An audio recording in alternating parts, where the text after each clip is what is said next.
What's going on, y'all? Welcome back to another Greenleaf Season 4, Episode 1 recap, which aired on Tuesday, September 3rd. I wrote down a few notes. And I did not know the show was coming back on tonight. I know it's coming back on in September, but I didn't know it was tonight. Until I so happened to get on Facebook earlier and somebody had posted, like, can't wait, Greenleaf come back on tonight, stuff like that. I'm like, oh, yeah. So I just played, like, yeah, I knew, like, yeah, I know, me too. And I didn't even know it was coming back on tonight. So I'm like, ooh, I gotta get ready to do a recap on this. So the show comes on with the new church Hope and Harmony and Hope, formerly known as Calvary. And I'm absolutely not feeling this Pastor Bob. He's preaching the white man. And not because he's white. I'm just not feeling him, not used to him. I'm used to Bishop and Lady May up there and Grace from time to time, or any other guest who's coming to visit the church and preach, but I'm not used to him. So yeah, because it's just like he's just forcing himself to be into a spirit that's not even into him. So he can come and took over the scene, and Lady May and Bishop and the rest of the family, they just sitting out in the congregation like regular old members of the church. And yeah, so they just not looking happy, just sitting out there looking mad and everything. So Grace, she gets up to preach and do her sermon and everything, and then he whispers to her, Bob, talking about something, keep it short. I was like, oh Lord. So anyway, when he goes sit down, he gonna do his hand like, what he said, hope and harmony, like, yeah. Like, Lord, I'm just not feeling this. So after church was over, May went over to talk with him about the service and everything, and he bragging about money. So you know that this man is all about the money that's coming into the church. He don't care nothing about the word, none of that. And talking about, well, at least we can say that we getting the people out of here faster than we used to. And I'm like, see, his mind is not even set on the right thing. This man don't have no business at the head of church. He is self-appointed. So kind of she walked in on the conversation, and she got her attitude on, and she's telling May to kind of stop picking on the man and stuff like that, because don't nobody want to see you at the head of the church. She pretty much telling May, so I don't want to see you preach, so nobody want to see you at the head of the church. So stop messing with this man and what he's doing with this church now. This is the new harmony and hope. There's no more Calvary and all that kind of stuff. And then she walking away, not even knowing she got tissue paper stuck up under her shoe. So Lady May was about to tell her, you got tissue under your shoe, and she turned around to my, what do you want now? When she was walking away. And then May was like, oh, nothing. So yeah, that was a petty moment for her. So Bishop went to go check Pastor Bob, just to kind of let her know what he know what he's been dealing with, and how he's been trying to get rid of people who he's been in business with the church for many years, and just tell him, I'm on to you and all your dirty work and stuff like that. And he's sitting in his office. Bob is sitting in Bishop's office talking about, I'm sorry I made myself comfortable. I had to use your phone because my battery died or something like that. I don't know. So everything seemed to be on the up and up now with Jacob and Carissa. But they did get a phone call and nobody was saying it. People just calling and not saying it on the other end. And Carissa, she automatically thinking that could be what's her name, old girl from last season that he had slept with, even though he really wasn't into that girl like that, and that girl wasn't into him. It was just, we know what it was all about last season. But Carissa, she's still like, so who is that on the phone, and stuff like that. And he was like, so you don't have to trip, I'm not thinking about her no more and all that kind of stuff. But anyway, they're not saying nothing on the phone, so it could be Basie. It could be Rochelle. And let's see, what else? Yeah, so they all sitting at the dinner table, And Carissa, she getting on Grace about the progress of her trying to get Charity and Jacob in to be like her assistant pastors or whatever. And she just got this attitude all of a sudden, just like real boastful about, like, I'm talking about Carissa. She just started going at Grace about how slow she's moving and who shouldn't be in this position to do this and that. And then Lady Mae quickly checked her and put her in her place and told her, look, pump your brakes. Because everybody at the table has had their downfalls, except her. I'm talking about Carissa. That don't give you the right to, like, look down and talk down at people and stuff like that and just thank you more than everybody all of a sudden. So I'm glad May put her in a place about that. Because I'm really liking this new Carissa. So, and then, so Grace, she left the dinner table and May followed her and they were sitting down and talking and everything. And it just kind of looked like May and Grace, they mother-daughter relationship is going to be better this season. Like, it's going to be heading into the right direction. And I like how she's loving on her now. And her approach to her is a little bit more gentle than it used to be. Like, it seemed like she had so much hate for Grace. So it just seemed like their relationship going to be better this season. And like it should be. So Bishop walked in on May while she was getting undressed, getting ready for bed or whatever.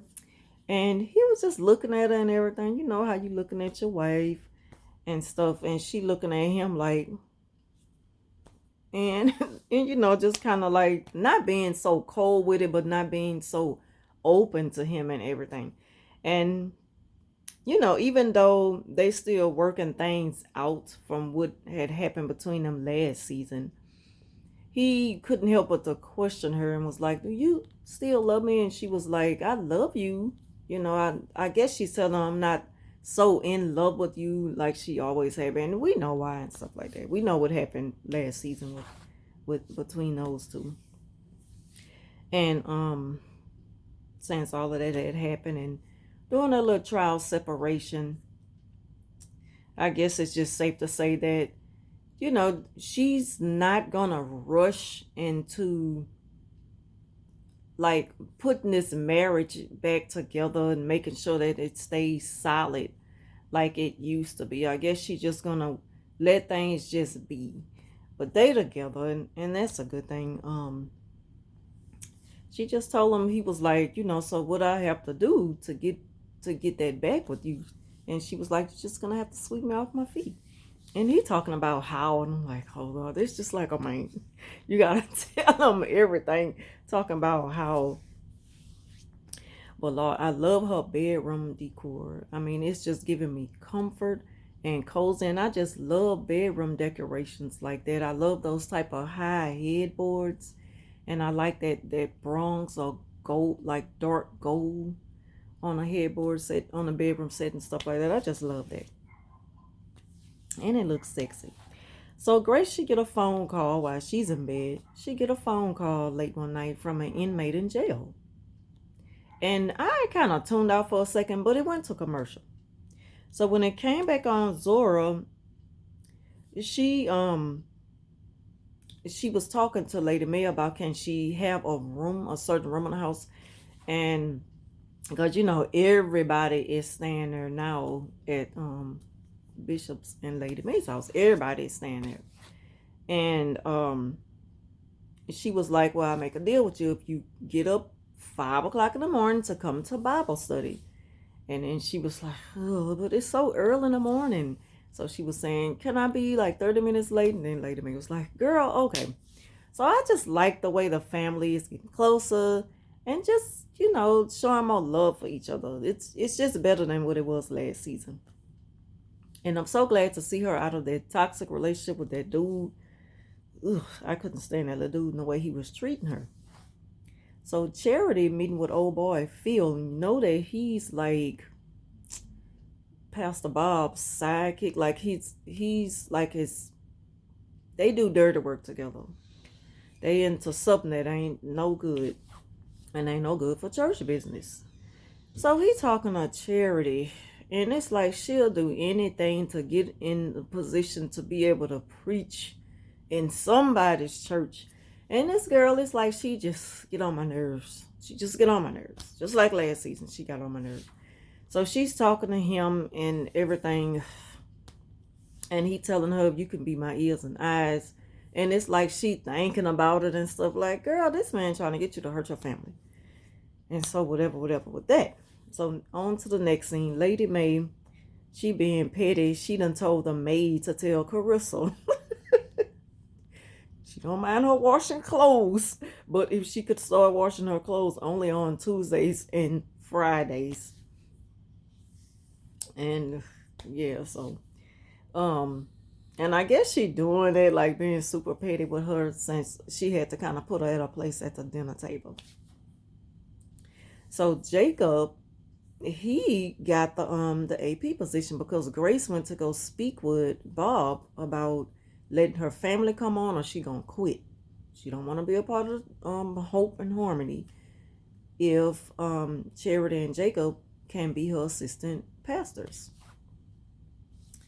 And so he was like, look, you need to just kind of let your family's hand go and we can be a powerhouse with this thing. And she was like, look, that's just not what I'm going for. I mean, I want my family alongside with me with the church.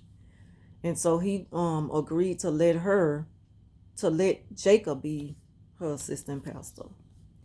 And so she went to go and tell them the good news. And Charity sitting over there telling me, what about me? And she just went off. I seen it coming. And then her and Carissa had some words. She got all up in Carissa's face like she want to fight, talking about something. Look, you better watch it. What she call her, string bean? I'll whoop your ass. Like, Lord, the ghetto. Why? Why do they have to put this in this show? So they just kind of gone at it, and the family broke them up. And she was just like, why don't this family see that I am hurting? Like, you just so desperate for attention. And I don't know. I just can't get with her. I can't feel sorry for Charity. I just can't. I don't have no soft spot in me for her right now.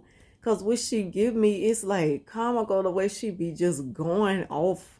Like, you acting crazy. Nobody taking you serious right now. Like, just chill out. And just wait for your time. If that's meant for you, it will happen.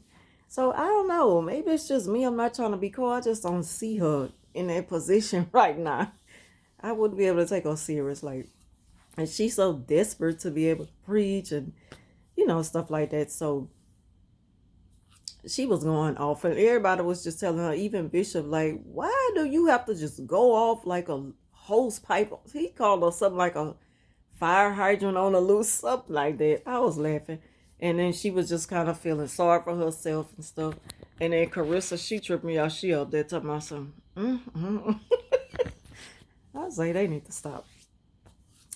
Carissa better leave Charity alone before she jump on her. And she don't want that smoke from Charity. She really don't.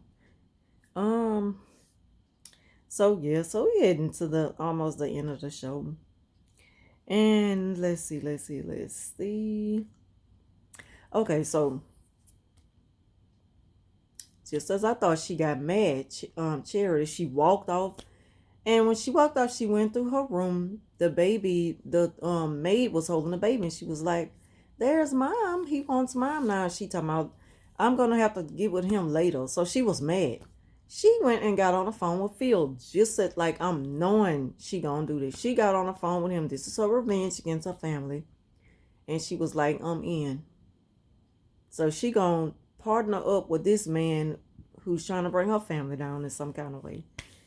And I'm like, girl, you think this going to make your situation better? So you going to let the devil use you now to get revenge on your family? Nobody doing nothing wrong to you. It's just not your time. Like, you got a lot of growing to do. That's just my opinion of it.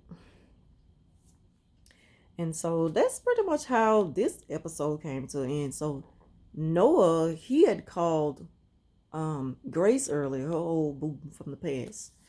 He called her earlier and they continued the conversation later. He called her again. And he was like, Grace, we need to talk. And then she was like, so what's up? And he said, why did I get a phone call from a prison? An inmate from the prison. And he said that he's our son. And I'm like, what? Oh my God. Like, ooh, let the secrets begin. So I already see this season gonna be something to look forward to. So yeah, that was the phone call that Grace got earlier in the show. The inmate from the prison is her son. So they kind of showed what's gonna happen throughout this season and everything. And she gonna go visit her son in prison, stuff like that. So I'm looking forward to it. If y'all like this recap, please leave your comments down below. Give it a thumbs up, and thank y'all for watching. And I'll see you next week.